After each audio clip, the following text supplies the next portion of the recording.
Hello, I'm Fred Langridge. I'm one of the contributors to and one of the chapter editors of Purple Prose, Bisexuality in Britain. This was a book put together by a group of writers and editors coordinated by K Harrad, who was the main editor. I'm going to read from two different chapters because the theme of Ida Hobbit this year is breaking the silence. I'm going to read part of the coming out chapter. And then I'm also going to read from the chapter on gender and bisexuality because that's the chapter that I helped to edit. So, now I'm going to read part of the chapter called The Gender Agenda that I co-edited along with Meg John Barker. This chapter covers bi people's experience of gender, how we identify our gender and sexuality and how they relate to each other, how our gender and sexuality change or not over our lifetimes, and how they link to the relationships we form and how they play out in the communities that we're part of. We included the experiences of bisexual men, women and non-binary people throughout the chapter, including our own experiences. Some of the people we include identify as trans and some as cisgender, and some question this distinction as well, due to having a trans history but no longer regarding themselves as trans, for example, or feeling cis-ish, having some degree of fluidity or experimentation when it comes to gender. We were keen especially to include plenty of non-binary bisexual experience because there are existing collections on the experiences of bi men and bi women, and we weren't aware of any on non-binary or genderqueer bisexuals.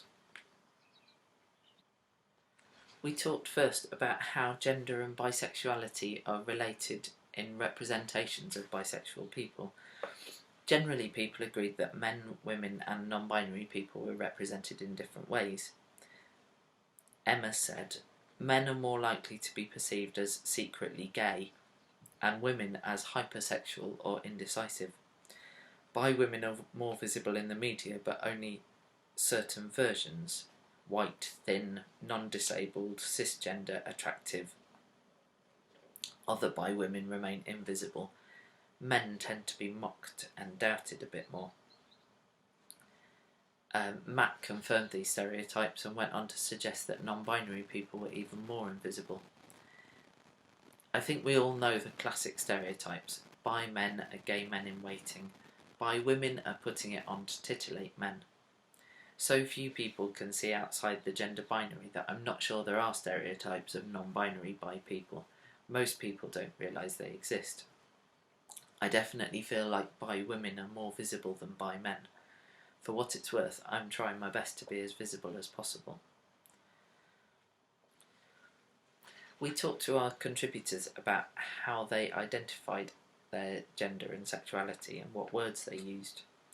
There were words like male, man, bisexual, woman, monogamous, cisgender, genderqueer.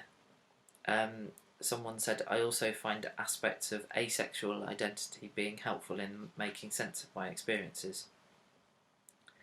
Non-binary or genderqueer people in particular often explained a little further about what that aspect of their identity meant for them. This was my contribution on that section. I'm bisexual and genderqueer. I'm a mixture of masculine and feminine, and I'm happy with the umbrella term non-binary gendered. I'm transgender. My gender doesn't fit the girl or woman label that society has assigned to me. I've been through transitions in my own understanding and my expression of my own gender, and I'm continuing to transition. Ash explained why bisexual was a particularly important label as a genderqueer person. I'm grateful that I can use the label bisexual, because if I only liked one gender, then as a genderqueer person, would that make me homosexual or heterosexual? Gay and straight can be really problematic labels for people who don't have a binary gender. Many people found that they used different labels in different contexts with different people or at different times. For example, some people felt that the word queer fitted them better, but that people would understand bisexual more easily. Finally, I'll read some bits about how gender and sexuality are or aren't related for people. Some of our contributors didn't feel that there was much of a link between their gender and their sexuality. Susie said, "For me, they're not related identities. They feel very distinct within me." Steve said, "My own sense of gender fluidity has definitely shaped my bisexuality. My partner has a fabulously unique female masculinity. While many who meet us would probably perceive us as a heterosexual couple, the realities of our lives together are far more complex and interesting." I've come to the end of the time that I've got available, but there are lots more experiences in this book. We talked in our chapter about bisexuality and gender, but there are also chapters on other attractions, on faith and religion, on disability, on monogamy and non-monogamy, and lots of other topics. So Purple Prose, edited by K Harrad, available through all good booksellers. Thank you.